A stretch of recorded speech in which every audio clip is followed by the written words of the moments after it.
think we're live, aren't we? Waterloo, I was defeated, you won the war. Waterloo, promise to love you forevermore. Whoa, whoa, Whoa, whoa, whoa, whoa, Waterloo! couldn't escape if I wanted to.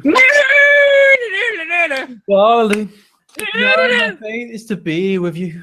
Whoa, whoa, whoa. Do you know why I'm singing Waterloo? Because you're coming to London next week? Great. No. Good guess though. What? Didn't you see the news that ABBA, after about 20 years, they appeared on stage, all four of them together for the first time in about 20, 30 years. I think their last performance together was 1982. All four of them on stage and they sang a song. Granted, it was at a private party, so there's no videos of it, but it happened. There's pictures. Get hyped.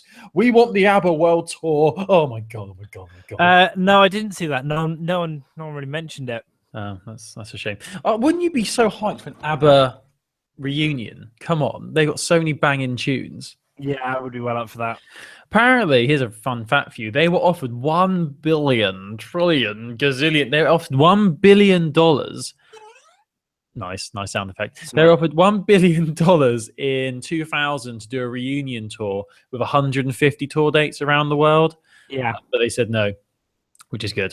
Because they are quite old as well. That's a lot of touring for old elderly people. Or in their 60s. They should do like a one-off, and then it would cause carnage because everyone would want to go. That's what they should do, Colin. What should they do? Super Bowl show. Oh my God! Can you imagine? Just bangers, all bangers. Get hype. What would they, if they had to narrow down their back catalogue to 5 songs? What songs would they play at the Super Bowl? Mamma Mia. Yes, definitely. Money, Money, Money. Dancing Queen, obviously. Dancing Queen. The winner. No, I don't think. You need hype, don't you? You need big Waterloo. ones. Waterloo's got to be in there, surely. Yeah. And there was something in the air that night. Nothing was bright. Fernando. Maybe not that one. No. What? Oh. What is the banger? That's Mamma Mia. Dude, that's yes, Mamma Mia. I've been. Here's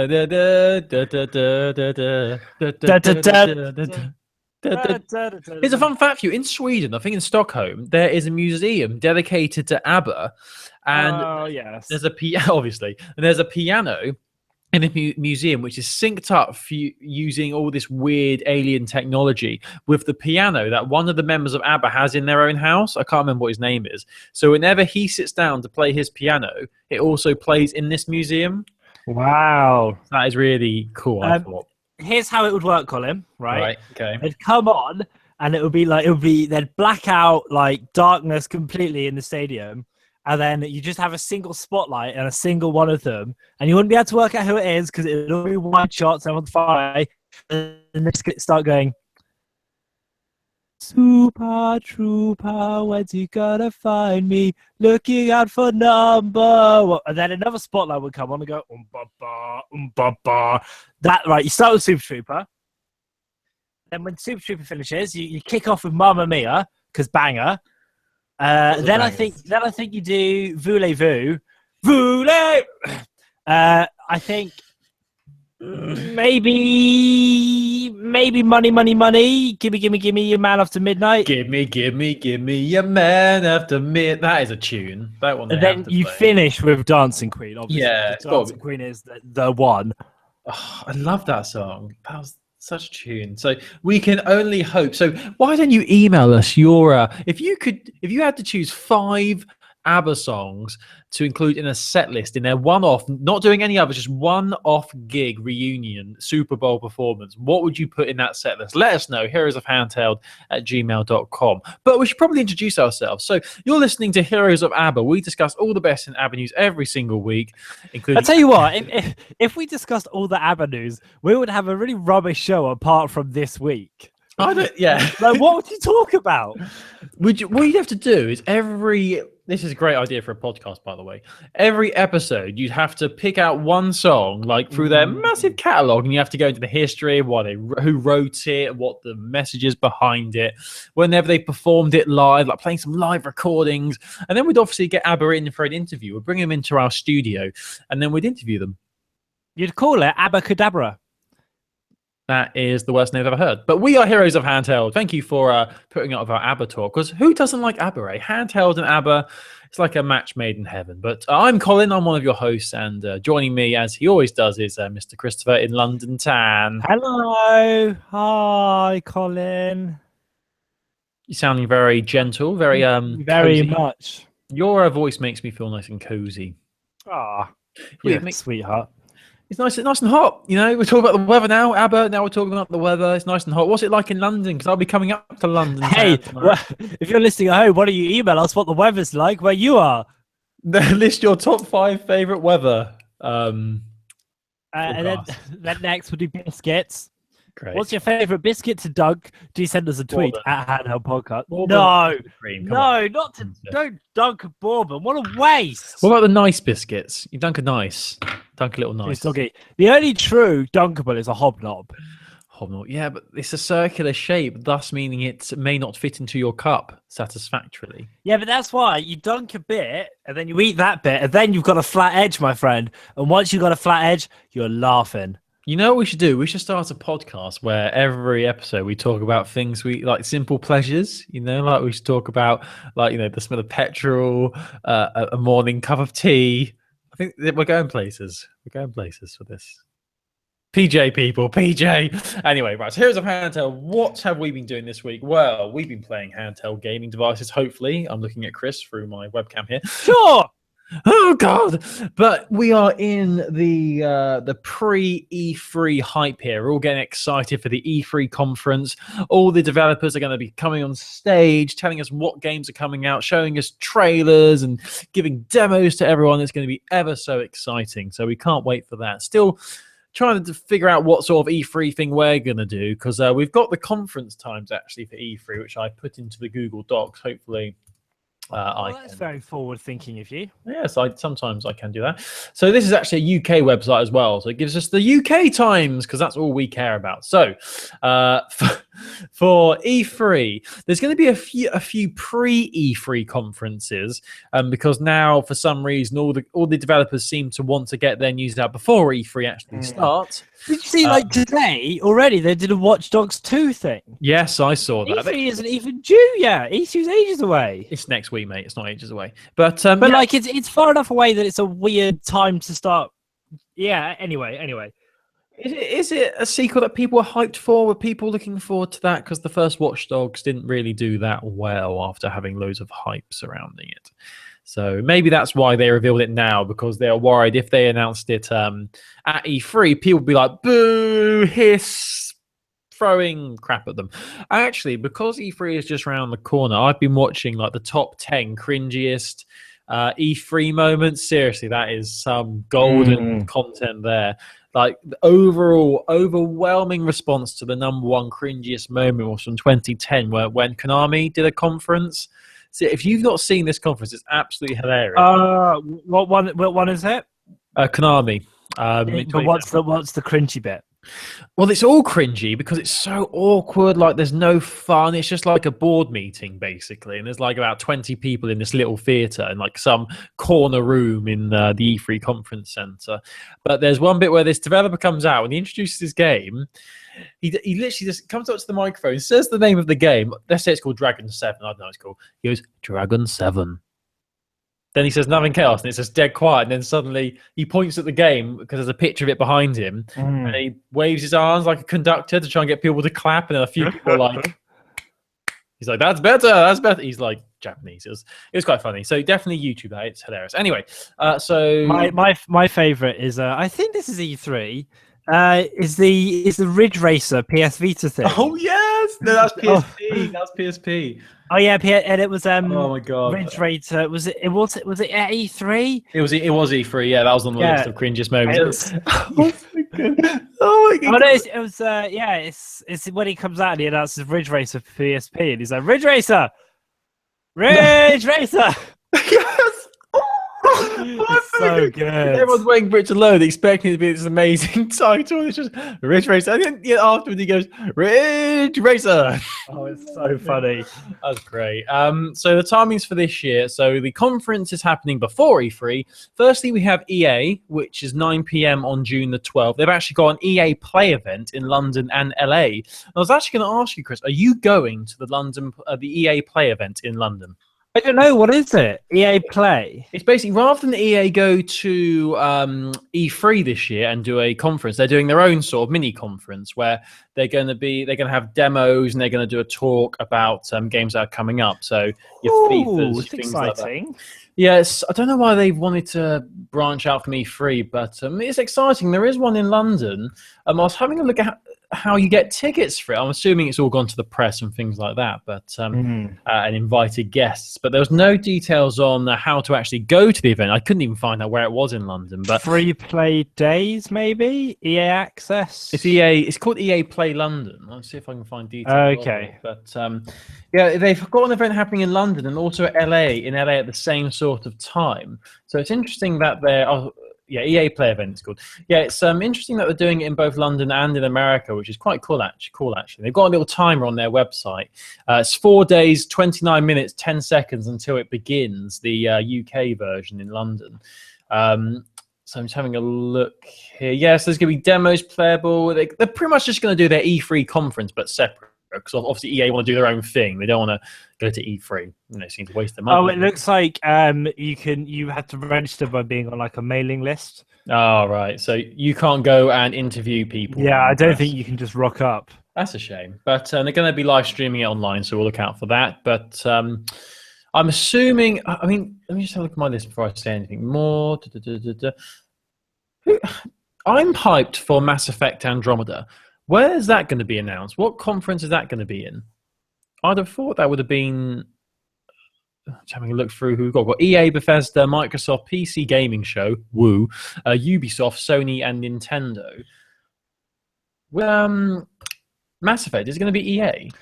Yeah, well, unless it might be that thing because sometimes one of the big they show it during if it's a big game. Microsoft. If you here's let's have a show of hands here. Do you think if it's going to be either Microsoft or Sony, which one do you think they go for? Do they announce it? Do they show more information in Microsoft's conference or Sony's conference? Yeah, I think Microsoft would be my guess. Yeah, because it started off as a Microsoft. I think they're a bit closer with Microsoft, aren't they? Is the impression? But I don't know. But then you don't know. It's whoever offers them the most money, I think it's what it's going to be. But either way, I am hyped for that. So the conference times are as follows. We're starting with EA, which is 9 p.m. on the 12th of June. Then we have Bethesda on the 13th, the next day. That's 3 a.m., so we're not going to stay up for that. Speak for yourself, Colin. I'll definitely be awake at 3 a.m. Get your coffee and your penis and listen to some Bethesda news. But the first biggie one, in my opinion, is Microsoft's one, and that's at 5:30, June the 13th. I don't know if you'd be out there, so probably won't finish work till about an hour after that. But I'm tempted to do like a live Google Hangout stream, just watching it and talking about what they discuss. I'm not too sure when the 13th. I think as well, we'll try and tweet along, Colin. So if you can't watch it, but you want to know what's happening, we'll confirm details near the time, but you can go on Handheld Podcast and kind of get the lowdown. Definitely, that sounds good to me. 8 p.m. on the 13th is the PC Gaming Show. Wow. Actually, a lot of people liking the PC stuff, so I'm sure people are excited about that. Ubisoft is at 9 p.m. on June the 13th, but the actual shows... the actual conferences that are taking place during E3 are Sony's one, which is on the 14th at 2 a.m. So annoyingly, once again, middle of the night for us. So 2 a.m. is Sony's press conference on the 13th. No, sorry, the 14th of June. And then Nintendo have one. I thought you said Nintendo weren't going to E3 or weren't doing anything. Nintendo are only bringing one game, and it's all about Zelda. Brilliant. Well, that's all they've got to talk about anyway. But aren't there rumors that they're going to finally release more details about the NX? Isn't that like? Rumors, just rumors, but who knows? Maybe They might drop the bomb. Do you reckon they'll do the other cringy E3 conference of Nintendo when they announced the Wii, and at the end they did the Wii music and they're all on stage playing instruments like? Oh yeah, it's weird, wasn't it? So Nintendo's is at 5 p.m. on the 14th of June as well. But as Chris said, we'll try and do some form of live stream or tweeting along as the conferences take place. We'll most likely do it through Microsoft's and Sony's if we can. Obviously, Sony's is quite early in the morning, but also Nintendo's as well. We'll try our best. We're just two guys, no? We're just two guys. We have lives to live. We're young. We are free. See the sights. Be all right. I'll probably didn't get the lyrics right at all there. Yeah, I think you did. Maybe. Thanks, pal. So yeah, that's your E3 teaser there. But what have you been playing this week, Chris? Fire Emblem. Still, I love it. It's bloody great. It's just very addictive. I like the battles are of good length. I like the stuff. Currently, you kind of get this overworld and you get like a castle which you can build. I'm spending lots of time there. I've also been playing quite a lot of 1010, which I think, Colin, is also something you've been dealing with. 1010 is a puzzle game. It's for Android and iOS. It's free. It's a sort of, you place blocks in a 10 by 10 grid and have to clear vertical or horizontal rows or columns. Vertical or horizontal columns or rows, sorry. It's very addictive. Colin, what's your high score? Because you've been playing it a lot, haven't you? I downloaded it last week when you recommended it to me, and I played it once. I don't really, this isn't that great. This is like a cheap, a poor man's version of Tetris. But the more I divulged, the more I got into it, and now I'm addicted to it. It really is a lot of fun. Very frustrating when you look down at the shapes you've got to work with, and you need to make some of those blocks disappear, otherwise you're about to die. You're about to crash and burn. There's nothing worse when you've got a limited amount of space and you get one of those huge blocks, the 3x3 blocks that you've got to try and fit in somewhere. But my high score is, I think I saw yours when you tweeted a picture of your high score. About 4.5K.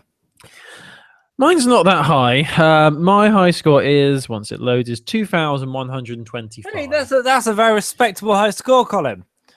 Thanks, pal. Pal. I've seen people. The highest I've ever seen in person was a lady on the tube who had 12,000. Is this the woman who looked over her shoulder and just peered down at her phone? I just saw her playing it. You Londoners are crazy. But yeah, I'm really liking it. It's a perfect pick up and play game if you're on the shitter, if you're on the bus, if you're on the train. It's literally the best game to just pick up and play. But I'll definitely recommend it. It's free on Android and iOS. It's 1010. But are we going to do a 99 problems? But oh yeah, okay. Let me go on my app store, and I'll see what I can download. That's the 99th app. If you've not heard this feature before, every week we try to download the 99th app on the chart. So it's not a super popular one, but it is pretty popular. We download it and then give it a little rate and a review and a comment, and then we talk about it sort of properly next week. So I'm going into my top charts. I'm an Android man. Colin is a iOS friend. The 99th app is Met Office Weather. However, number 100 Wow. Yeah. Is the Love Island app. Developed by ITV, and I guess it's probably a brother sister app to the TV show, which I've never watched before, but now I'll be getting all the gossip on. I watched a bit of it because it was on the telly box, and it consisted of some female contestant screaming at a camera, and then a fight happened, and then it ended. So pretty much your standard reality TV, really. Yeah, I'm downloading it now. We'll talk about it next week. I've never seen Love Island before, but maybe it'll be a better review if I go into it never watching Love Island. You'll learn all about the lovely characters. I say characters are actually real people. So cool. I can't wait to hear your review on that. So on my app store, I'm looking on the top grossing section of the store, and we have a game. I always like games. And it's called Township. And the little image is a picture of a cow with a bunch of flowers. Let's have a read the description. Township is a unique blend of city building and farming. So there you go. So this definitely doesn't look like all the other games that have been. It sounds like you got a better deal than I did. Oh, I can't stand these games. But it's got a high score. It's got 4.5 out of 5 on the store, so it's doing well. But I will play this and discuss it next week. So I'm playing Township, and Chris has got the Love Island official app. Oh, so excited. So excited. So I want to kick off the news section this week by apologising and explaining myself to someone who tweeted us last week. Whilst Chris stalls the audience. I saw this. So you can tweet us at Handheld Podcast if you want to talk about anything to do with the show. At Handheld Podcast is an easy way. You can also email us heroesofhandheld@gmail.com. And we do read all your tweets. We try and reply to everything. It can be quite difficult, but do tweet us at Handheld Podcast. And if you see any news that you want us to kind of focus on, then that's a really good way of getting it to us too, by tweeting. Can I just say, we are so close to 300 followers on Instagram, on Twitter. We've got, I think last time, let's have a look. I think it was 292. Let's go double check that. We've got 293 followers. Come on, we need 7 more, and we'll get to the big. Everyone who listens to this, tell a friend, and we'll be there. Yay! Say 7 more. Come on, get your bots on there. Get your fake Twitter people to follow us, and we can get to 300. Yay! Right. So the person who tweeted us, I don't know whether I should say their name, so I'll just abbreviate their name.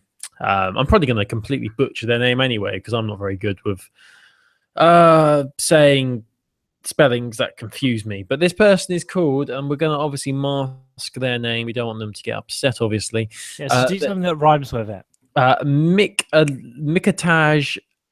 Molotov cocktail. Let's call him Molotov cocktail.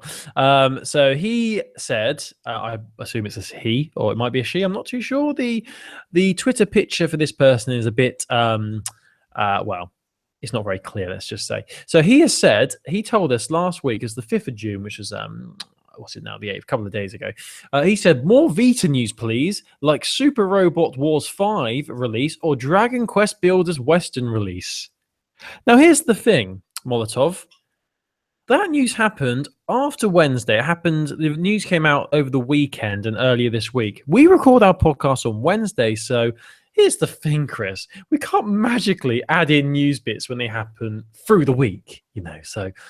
I don't want to be pointing fingers or call this guy out, but I think he's being a tad unfair, wouldn't you say? A tad unfair. Yeah, would you say? Would you agree? But then when we tweeted about the new battle mode coming to Minecraft, he retweeted it. So who knows? Who knows? Colin, don't overthink it. I think it's just a chap who likes his Vita. Thank you very much for listening.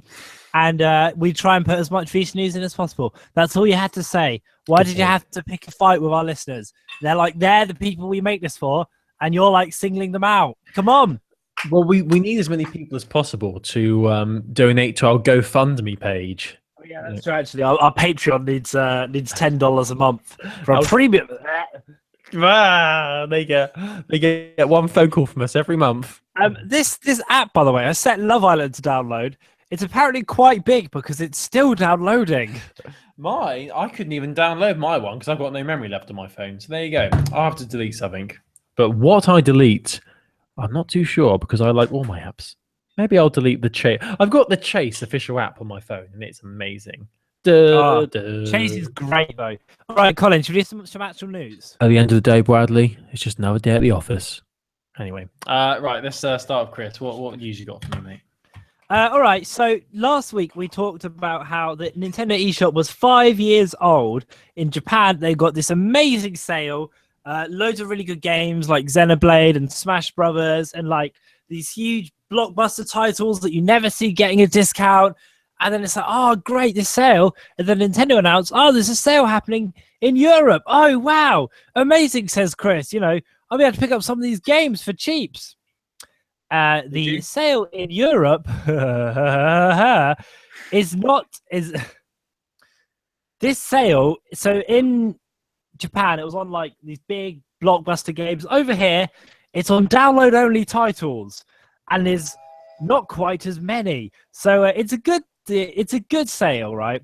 There's a lot of games 50% off or 30% off, which is a nice amount. I'm not trying to sound like a dick, but I'll read you some of the ones that are on the 3DS sale sales section because you'll see the difference. I think Kirby's 3D Classics Kirby Adventure is £2.70. Colors 3D is £2.70. Dylan's Rolling Western £4.50. Fun Mini Golf Touch down to £1.85.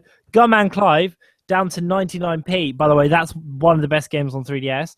Kirby's Dream Land is £1.79. Pokédex 3D Pro £6.70. You've also got the Pokemon Trading Card Game is down to £2.20. I'm going to pick that up. Shin Megami Tensei is down to £8.99. So it's some good games in here. Lots of Super Mario Bros. Ones, sort of Virtual Console ones. Lots of Legend of Zelda ones as well. Oracle of Ages and Oracle of Seasons are both on discount, which I'm going to definitely download. But I was just a bit disappointed because the Japan sale was so big and so good. The one over here was just a bit of a flop, I guess. But it's nice to get, it's nice to get money off, I suppose. Did you take advantage of any of these deals? I haven't yet because, Colin, it starts tomorrow, the 9th of June. In Europe, it kicks off. I think they're saying it's from 3 o'clock. From 3 o'clock UK time until the 23rd of June at midnight is when it will stop. So 23.59, sorry, on the 23rd of June. So you've got a couple of weeks if you want to mull over your purchases. It's just a shame though, because the Japan sale was so good, like so good. Some real big hitters, Smash Bros. And Link Between Worlds and stuff. But take a sale where we can get it, I suppose. So yeah, that's the big Nintendo news if you're in Europe. We'll put a link up if you want to see everything. And should say as well, there's a load of Wii U titles on sale, and some of them are very good ones. So do look out for that. Colin, what's happening in the world of PS Vita? But has there been? You say it's the biggest news that's been released this week. Has there been nothing? Has there been nothing on E3? No teasers, no rumors, nothing. Not for 3DS, Colin, because as I've told you multiple times, Nintendo at E3 are planning on just mainly showing Zelda on the show floor. Now, whether they bring other things to the stage is different. There is rumors of other things going to be there. I think there's going to be rumors of them showing the NX. I think there's going to be rumors of them showing Pokemon. But on the stage floor, it's just going to be Zelda. Is the most recent thing I know. Yes. So is this the same Zelda game they've been teasing for like 20 years now? The same one that just doesn't ever seem to release? It has been teased for a very long time, and I think it's coming out next year now. Let me have a look, actually, because, Nintendo, this is on Forbes. Nintendo have been shying away from traditional E3, blah, blah, have now announced that E3 will look at other games. Also, they're going to be showing Pokemon Sun and Moon as well, and also Monster Hunter Generations. So, yeah, okay, there is a little bit more. Thanks for correcting me, Colin. But it's mainly going to be Zelda. You need to brush up on your journalistic skills, Mike. I know, I'm rubbish. Rubbish. You are completely rubbish. So I'm going to appease the person who tweeted us last week about the lack of Vita news by talking about one of the stories he wanted us to talk about, and that is the announcement that the game Super Robot Wars 5 is coming to PlayStation Vita in Japan and Asia. And it's interesting to note that the Asian version of this game will have English subtitles, pretty much encouraging people to create a Japanese PlayStation Network account and download it to their Vitas pretty much. Now, I'm surprised that when I said Super Robot Wars, Chris didn't make any reference to Robot Wars, which is quite. Now, I was just thinking, is it to do with Robot? I'm guessing not. Not at all, mate. Not at all. I did think that. Like, is it going to be like Craig Charles going, the judges have gone with Annihilator? I don't know. That's my. It'll finish up with him saying, like, their heads are heavy, their arms are sore, but there's no real winner on Robot Wars. Good night. And then it'll fade out. Musical play. Oh, and then like the robot will count down from 5 to 0 and it'll be like, cease.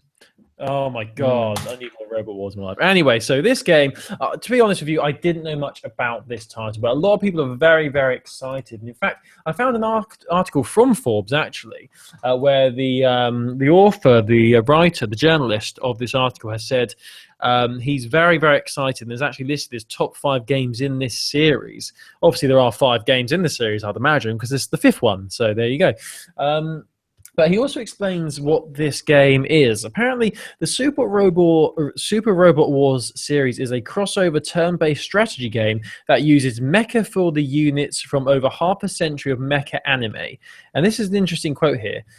So if you have no idea what Super Robot Wars is, he says to think a mecha-themed Avengers mixed with chess. So it's pretty much all these mechs, all these massive robots from loads of Japanese cultures, loads of Japanese games, all coming into one big epic battle game. And that does sound sick. And then it's a turn-based strategy game as well. So there you go. But I'm looking at the trailer. It all looks very interesting. There's not really any gameplay footage from what I can see in the trailer for it. We'll obviously embed this trailer into the article. It just seems like a load of cutscenes, but it's loads of epic battles between robots. And I'm all for massive robot fights, don't get me wrong. But I know this is a much-loved series, so I'm sure there's a lot of people excited about this. It's coming in 2017. In fact, over the past week, we've actually had a lot of games that have been announced for 2017 release. We had the announcement that Summon Night 6 Lost Borders is getting a Western localization. That's coming in 2017 as well.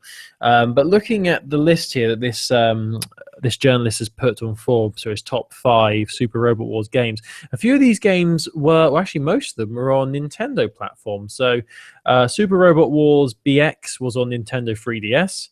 Super Robot Wars J, I don't know why J, but that one came out on Game Boy Advanced, and the first Super Robot Wars was out on the original Game Boy. So there you go. So a lot of Nintendo and Sony crossover here.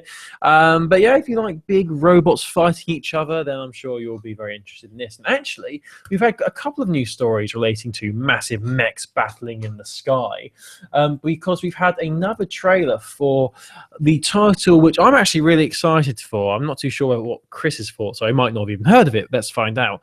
The game Mobile Suit Gundam Extreme versus Force. Oh, can't wait. Now, Can't wait. it seriously looks amazing. This is exactly the same as the same concept as that last game, Super Robot Wars, but rather than be a turn-based strategy game, it's actually a fighting game. So you pick a robot and you basically battle them in space and in all these cool landscapes. This game looks really cool, and it's coming to North America and Europe next month after its release. It's already been released in Japan. But the English version comes out in July, the 12th of July, actually, so almost a month away now. So I'm actually quite looking forward to this. So once again, it's a series I wasn't very familiar with, but once again has quite a long history in Japan. We'll also embed this trailer as well, and it'll be interesting to know whether our listeners prefer the trailer for Super Robot Wars 5 or they prefer the trailer for Mobile Suit Gundam Extreme versus Force. Very interesting to know that. But yeah, I'd like Chris to watch the trailer for this. So if you click on that link, Chris, have a little watch.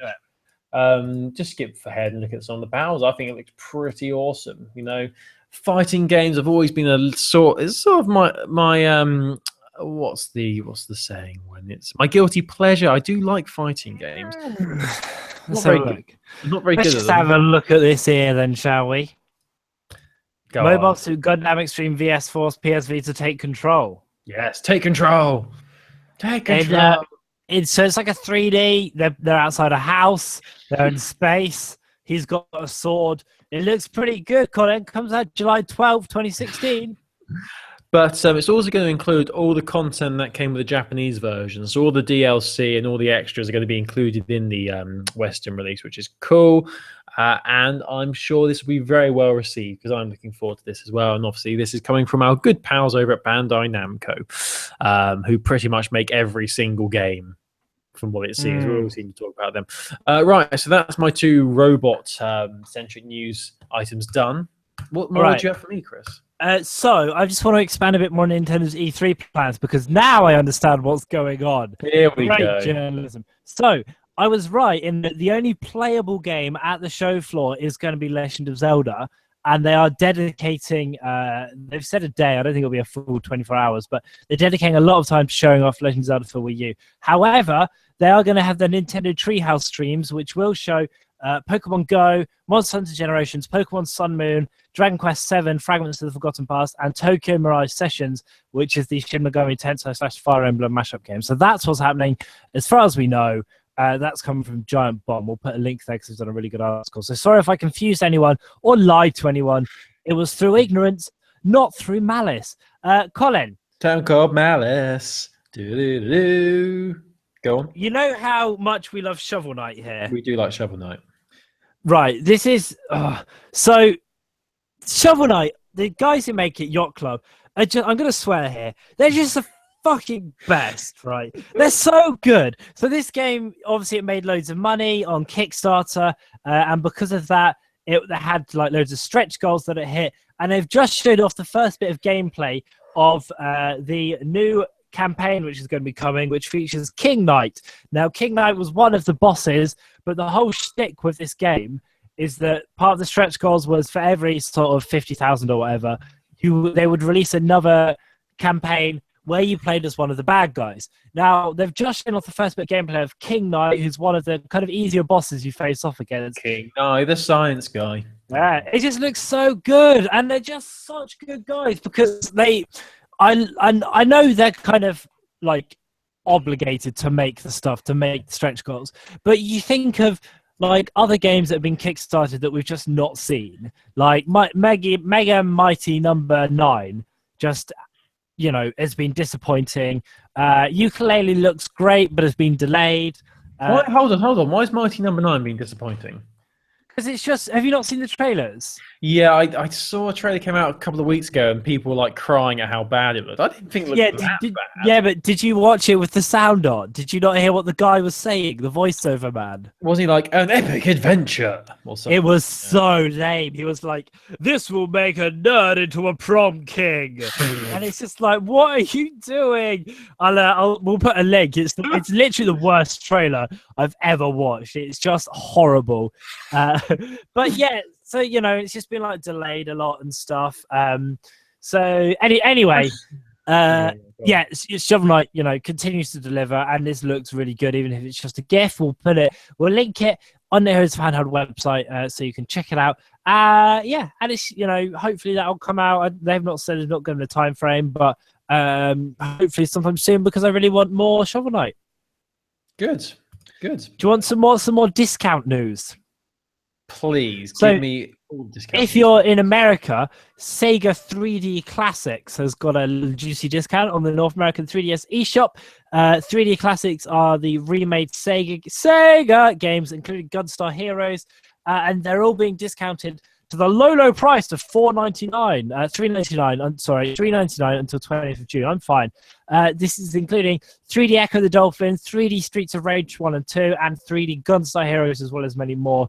You can check this out on the 3DS eShop. And Persona Q, Shadow of the Labyrinth, which is like this massive, weird Persona game combination of Persona Network and Odyssey. It looks mental, but it's discounted currently on the 3DS eShop to £17.99, which is a pretty good deal. It features over 80 hours of gameplay, so do check that out as well. Colin, my friend, my love, my other half, back to you. Right, so there is a organization, a company, as you might call them, called Limited Run Games. So they are a publisher of limited physical games for consoles and handhelds. So it's run by collectors for collectors. So in the past, they've helped bring games to create physical versions of games, basically. And I just wanted to bring to people's attention the latest game that they're creating a physical copy for, and that is for Octodad Deadliest Catch, which is obviously on the PlayStation Vita, and is also compatible with PlayStation TV. They're making Octodad Deadliest Catch retail version. Previously, I know they did one for Futuridium EP Deluxe, I think it's called. I think that's what it was anyway. So it's going to retail for $24.99, and it's only going to be available at limitedrungames.com. So if you're the sort of person who likes to have physical copies of your games and likes to have those stupid fiddly cartridges, then I'm sure you'll be pleased with this. But it is nice, you know, that you know, I know a lot of people collect the cartridges and they collect the cases because they like the artwork and things like that. Looking at a picture of the artwork for this, it does look very nice. And this was announced by the other half's just turned the Hoover on. That's great. Really great. Dan. Thanks for that. Yeah, we look forward to this, and hopefully they'll bring more Vita games, more physical versions of Vita games in the future. So there you go. I just wanted to quickly mention that. Do you have anything else for me, Chris? I've got one more little thing, which is it's only little. It's just this game series called Pokemon. Have you heard of this? No. What's that? Tell me more.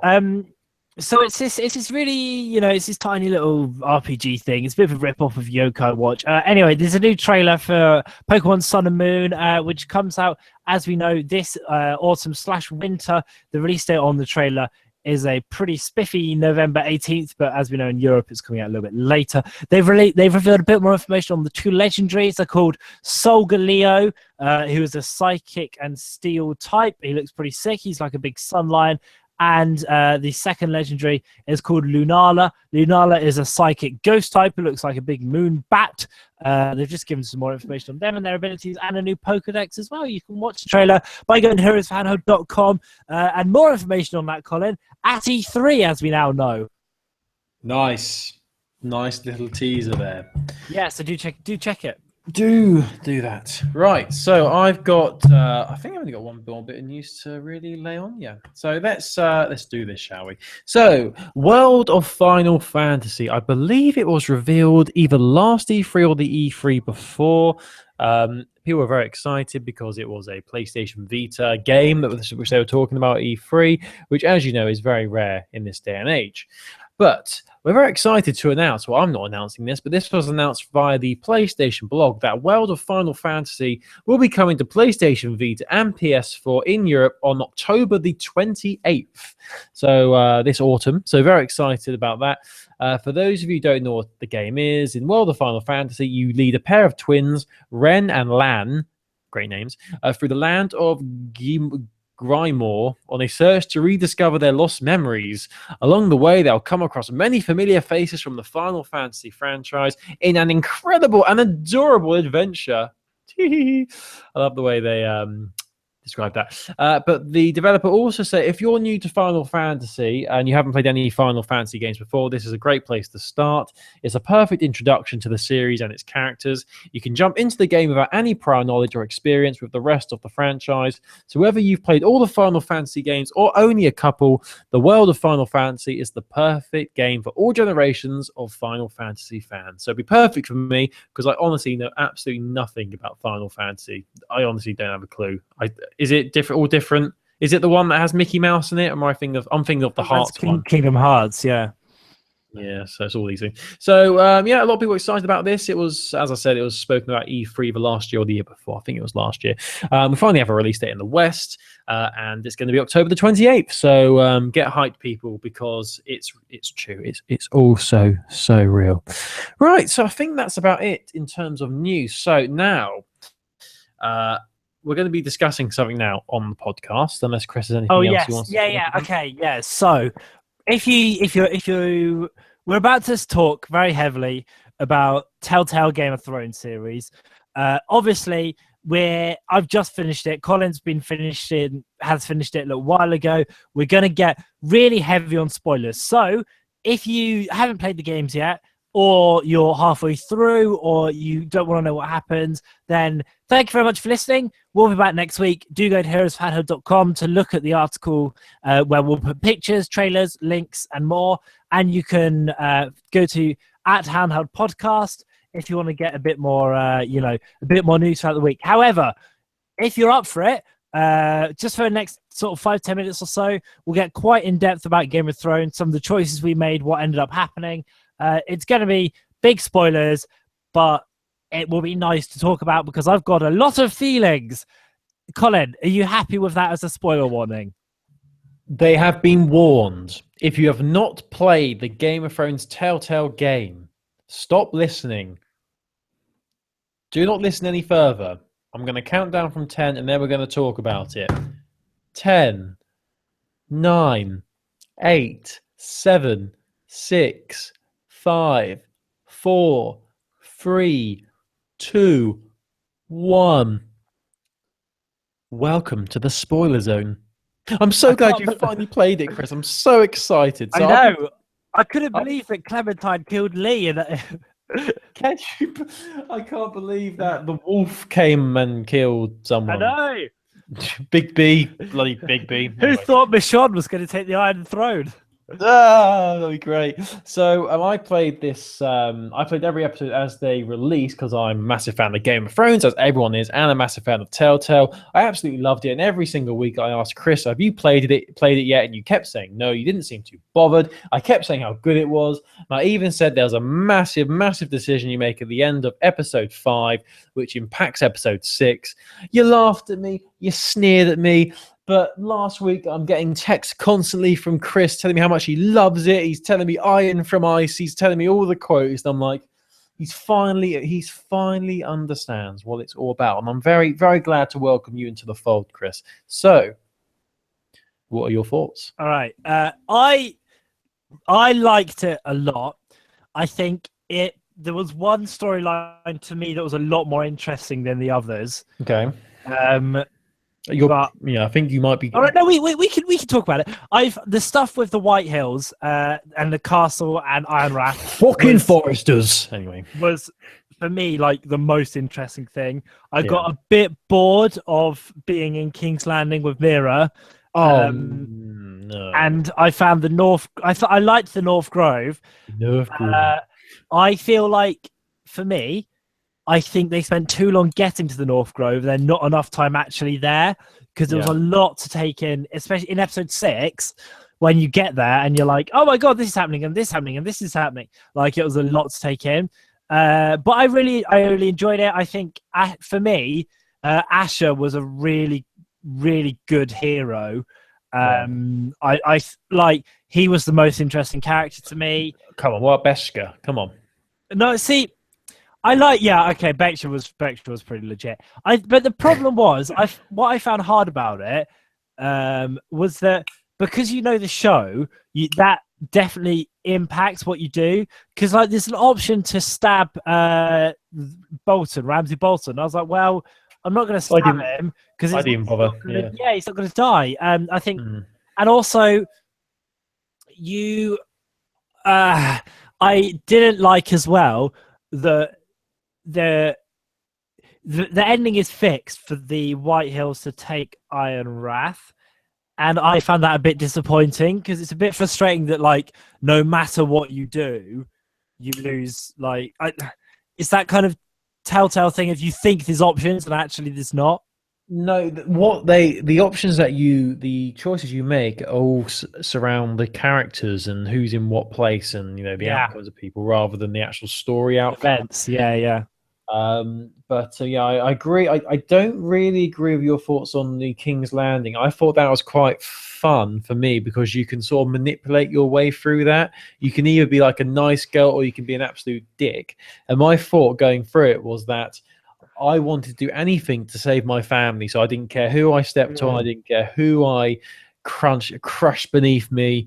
So I was like the biggest bitch to everyone, which was great. Yeah, but I was trying to do that, but I just find it annoying because they like it. More than any other Telltale game, it just felt like you couldn't win. Like they give you these kind of shitty people and they put you in like a shitty situation and then you make a choice and they're like, oh, you shouldn't do that. And it's like, but what was I meant to do? I couldn't win. That's the great thing though, isn't it? Like there's no right option. Both options have their positives and negatives, which is great. The one thing that did annoy me about the King's Landing storyline was I think it's episode 1 or 2, you can steal the seal that Marjorie uses for her letters. Yeah, I stole that, I stole it as well. Then in episode 6, she finally says, I haven't seen my seal in ages. Where is it? And then you can simply say, oh, I found it on the floor, and that's the end of it. That's literally the end of it. But yeah, because also you steal this key, but then I don't know what the key was even for. Key? I don't remember that bit. Yes. Telltale, key, and seal. I'll find out what the key is for, Colin. But I was the storyline I wasn't really engaged with the most was the North Grove. I thought really when you got to the North Grove, it was like I loved the character. I loved Carter and his little sister and all that crap. But the North Grove was a bit of a disappointment. Really, we didn't really get an explanation as to what it was. Yeah, I think it was like it was just the fact that it was the bastards, wasn't it? And I liked that. but I was just it was just a bit like you get there, and then it's like, oh, okay, this kind of slightly magical place. I think it was Lord Gregor saying, I want my bastards to be kept safe. Yeah. But you why? know, But no, there's magic in. They said there's power in the North Grove. They said there's magic, but we didn't see any of it. We don't know what it is. What are they talking about? Obviously, we know that one of the bastards can walk into the polar bear, which was quite cool. Not polar bear, it was just a normal bear, wasn't it? yeah, and then the other one could control all those zombie type things, which was quite cool. But, let's do options. You kept Asher alive as well, didn't you? My first playthrough. So we're going to talk about my first playthrough here because for the first time ever, I actually went back and played through episode 5 again to choose the opposite decision to see how much the game changed. The game actually changed quite a lot. If you choose Asher over Roderick, there's a lot of there's scenes that appear in that playthrough with Asher that don't appear if you choose Roderick. Seriously, have you tried both of them?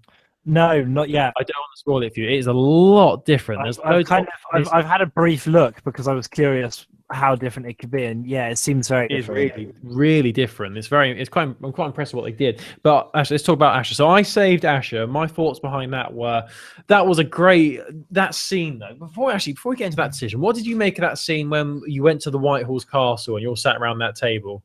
Oh, it was tense, wasn't it? Did you? I tried all the other options. I did the option to throw your axe at Lord Whitehill and kill his son and stuff like that. But every time you did that, your whole family ended up getting brutally murdered. Oh, I didn't. I was just like, we need to get out of there alive. I tell you what, my best moment was, which was just brilliant, was Ethan in episode 1, because you get used to your kind of protagonist dying in Telltale. That happens more often than not. Well, it happens often enough that it's not a surprise. But it's the fact that it was just like, holy shit, like, you know, you kind of think you're going to be playing as his boy forever and you're kind of crafting his future, and nope. He gone. Yeah. He did. Yeah, so it's very good. Typical Game of Thrones fashion there. But the big decision at the end of episode 5 then, so you know when the big decision is coming because the camera, it sort of goes a bit slow motion.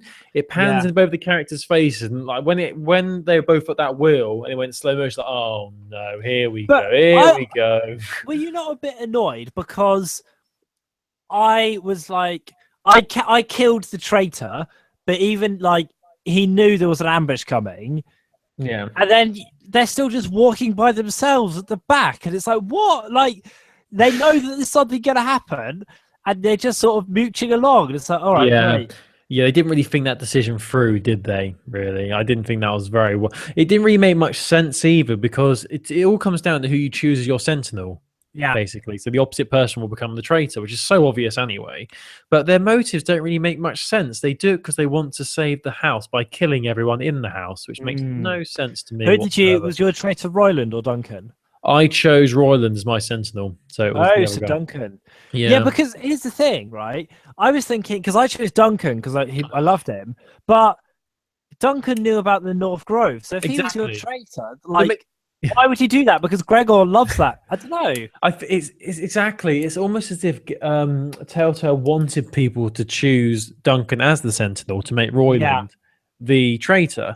Which, it makes no sense. Really. Why would he be a traitor? Why would he tell everyone else about the North Grove if he was a traitor? You know, why would he just keep it hidden? Yeah, I really thought it was going to be the medic because Royland was almost too. Because in mine, like Royland was just such a dick. It was almost like too obvious.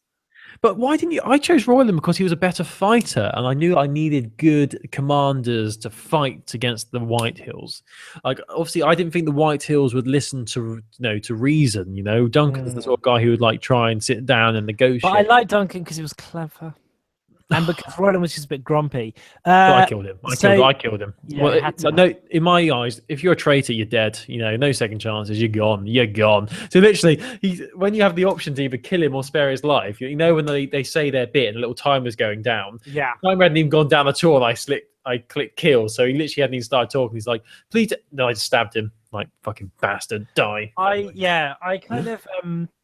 To get back to episode 5, the ending, I chose Asher because I thought it's Roderick can't fight, and I really liked the idea of Roderick dying for his house and kind of he's messed things up and like sacrificing himself for this kind of new leader in Asher. I just thought that was a really nice idea. Yeah, I completely agree. That's the exact reason, pretty much, as to why I chose Asher as well. It wasn't really down to, obviously, I liked Asher a lot, but I liked Roderick as well. The reason why I chose to sacrifice Roderick is because he is the leader of the house. It's his job to sacrifice himself to save the house. So why would he let Asher do it? You know, it had to be Roderick, in my opinion. So I just think it made more sense to, and it was interesting because at the end, when you get to see what other players chose, it was very, very equal, split down the middle, almost 50-50 as to what people chose, which is very interesting when you see things like that. But I really liked the stats thing at the end, because I found that most of the time I agreed with everyone. The only things that I didn't were mainly to do with Mira and to do with how but it's because I lost track of what, like, she needed the contract, then she snuck into the room and then she didn't, and it's just like, what is happening?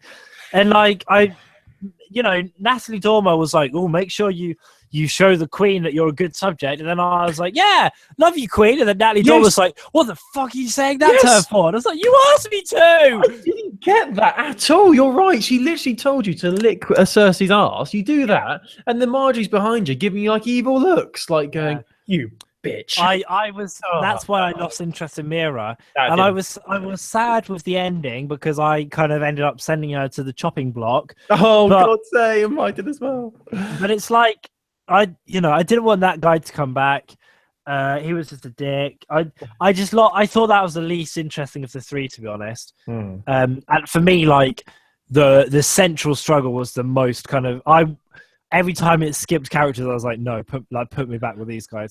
Don't you think it's very, very interesting what they because they're making a series 2 of this, what they're going to do now? Because if people have chosen for Mira to have her head gone, how are they going to continue it? Because some people haven't chosen that. Like in my first, have you seen? I don't want to ruin it for you. Have you seen what happens if you choose the opposite options for Mira? Yeah. So you can get married, can't you? Or you go off with the bloke. You either choose to get married to this guy and survive, or you choose to not, to refuse him, and then you die. So if you don't choose to marry him, if you say, piss off, you dickhead, you become if you turn to piss off, you get your head chopped off. But if you say yes, I'll marry him, the boy, I've forgotten his name, Tom, Cowboy. He gets his head chopped off, which is quite horrible to watch, actually. He's like, no, please save me, Lady Mira, please. And he's gone. I'm like, oh, shit. But my first playthrough, because I played it through both times, my first playthrough, which I see as my main playthrough, she did die. And I was very impressed that Telltale actually went ahead and killed her off. Yeah, I was, the whole time, I was thinking, like, someone's going to intervene. Yeah, it'd be like when Ned Stark died, spoiler, in Game of Thrones at the start, series 1. But yeah, that was cool as well. I'm really interested to see how they're going to take the series forward in the next ones, especially as, Mira being dead. Especially, because as well, they're going to have to make, like, essentially do 2 games, one for Asher and one for Roderick. That's the thing. That it's going to be very interesting. I think if it's similar to what they did for the episode 6, I think they could pull it off. Like, have the main story as pretty much the same, just put the different characters in, but then add extra scenes and take out scenes depending on the character. I think they could do it, but I don't think they will. I think they're going to somehow bring it all back to one key. I think it's going to be, you're going to be playing as the twins, like the bastard. Well, they're not twins, the bastard brother and sister. Yeah, you don't really see much that's going on because they're foresters technically. I think you'll play as Rion because I reckon Rion probably survives whatever you do. Oh yeah, well, don't you see at the end of each playthrough he's riding off with Beskar, isn't he, on the horse? Yeah, so Rion would probably make sense, and maybe you'll play as your. I don't know. Who knows? It's going to be interesting though, but I'm glad they are actually making it because it wasn't perfect, but I was very engaged with it. I loved the characters. That's the good thing about Telltale, their storytelling, their characters are just so interesting. Sometimes I did think they included characters from the TV show for no reason. I thought it was a bit pointless putting them in there, but I can see why they did it. The difficulty is with a game like Game of Thrones is obviously we know what the core story is, and obviously Telltale can't go off from the main story. So, as you said, like when there's an option to stab Ramsay, you know you're not going to be able to stab him. It's not going to happen. So what's the point? Like if you get an option to kick Tyrion in the face, you're probably not going to be able to, and all stuff like that. But yeah, I really enjoyed it. I'm glad you enjoyed it as well. And I think it will. Yeah, I was like, I was really rooting for them, and I found it really hard just watching them like constantly get. Oh, they got shat on all the time, didn't they? Yeah. I feel sorry for them. They're very tragic heroes, aren't they? Like literally any move you do, the White Hills just, And how the hell did Asher survive at the end? He's literally been stabbed, kicked, punched, and well, somehow he survived. Imagine if you're playing as Roderick. How the hell does Roderick survive at the end? Oh, well, I couldn't possibly divulge such information. It's exactly the same. The ending's the same. You get taken out by a horse, and you're like over the back. And then, depending on who you save and who you've chosen, your sentinel is there. So I had Royland found me with the little girl, the sister. Talia. Yeah, so they're all alive, and she seems like she's nice, but she really wants vengeance. She's like a vengeful person. My favorite thing, last thing from me, was Mira had this weird thing where she would go like her resting face had really evil eyes. If you watch the camera, she'd be talking to someone and she'd be like, "Hey, why don't we go get some wine?" And then she'd slip to like the kind of evil stare, and it's like, what's going? Like, I think this game, Season 2, will be vastly improved when the upgraded Telltale engine finally appears for Batman. Yes. And talking of Batman, they've actually announced that the Batman Telltale game's coming out this summer, and the next series of The Walking Dead comes out this winter. So I'm really interested to see what they do with The Walking Dead, because that's another example of a game where they've made people could choose majorly different endings depending on what they chose at the end of Walking Dead Season 2. So really looking forward to that. But yeah, Game of Thrones, very cool. Looking forward to seeing what they do with the next series of it. As you said, they're probably going to work out some way of doing it so they don't have to make two separate games, which is probably what they're going to have to do if they were just to do a normal game following Roderick or Asher. Because they can't kill one of them off. Because normally what they'll do in Telltale games is there'll be a point in the story where you can either save someone or bring them with you, and then a later episode they'll die somehow, so they're not in the game anyway. But they can't do that of Asher and Roderick because they're main characters. They're big characters in the story, so it's going to be very interesting to see what they do. But I very much liked it, and I'm hoping... Yeah, I liked it. This podcast liked it as well. Also, one last thing from me. I think it was episode 1 or episode 2 when the sister, I always forget her name, the sister. Talia? Talia, yeah. She sings that song at the funeral. Oh, yeah, that was good, wasn't it? And apparently the song changes depending on what your decisions are. Oh, that's nice. So depending on what options you've chosen, she'll sing something different, which is really interesting and really cool, actually. I'm not too sure how many different versions there are, but I didn't realise that until afterwards. But that was awesome. If we pick just one, what was your favourite moment? Like your favourite kind of reveal or instance? My favourite moment has to be when you're around the table at the Whitehalls and he's got Rion and you're trying to bargain with them to try and make an agreement, because it's so tense because you have all the archers around the top just pointing their arrows at you, so one wrong decision and you're going to get killed. I thought that bit was really good. I was literally standing up when I played that bit. Telltale game is good when you stand up. You're like, oh god, oh shit. Like I had that with the Wolf Among Us as well, when you're on the floor and that can't remember her name, but she's got the axe and she's walking towards you. Mary? Yeah, and you have to tap A. I was standing up for that as well. Like, god no. So yeah, that was my favorite bit. What was your favorite bit, Christopher? I think just for a single instance was when you enter the North Grove and the camera pans around and you realize that the polar bear is being controlled by the people in the camp. Yeah, that was so cool. That was just really, really cool. That was good. The North Grove. Anyway, yeah. The bit in like episode 1 or 2 when you have to fight that guy atop the wall, and like it doesn't matter what option you choose, you kill him. It doesn't matter whether you decide to fight him or don't. Or run. Yeah, he can't help himself. Doesn't matter. Anyway, yeah, it's really good and really enjoyed it. And you can bet your bottom dollar that when more Telltale games come out, we're going to talk about those as well. Boom, we're done. We're out of here. Thanks very much for listening to Heroes of Handheld, at Handheld Podcast on Twitter, heroesofhandheld@gmail.com. Go to the website, heroesofhandheld.com, if you want to read the article and see pictures and things like that. Colin, it's been a pleasure, mate. It's been have a good week. Try and top my score on 1010. You won't be able to. I know I won't be able to because I'm crap at it. But if anyone hasn't played it, definitely download 1010. It's great. Thank you for listening, everybody. We're back next week for hopefully some E3 stuff. If there's no videos or anything, just keep an eye on our Twitter at Handheld Podcast, because as Chris said, we will attempt to tweet as the conferences go on. So have a fun E3. Have a great week. Goodbye. Bye.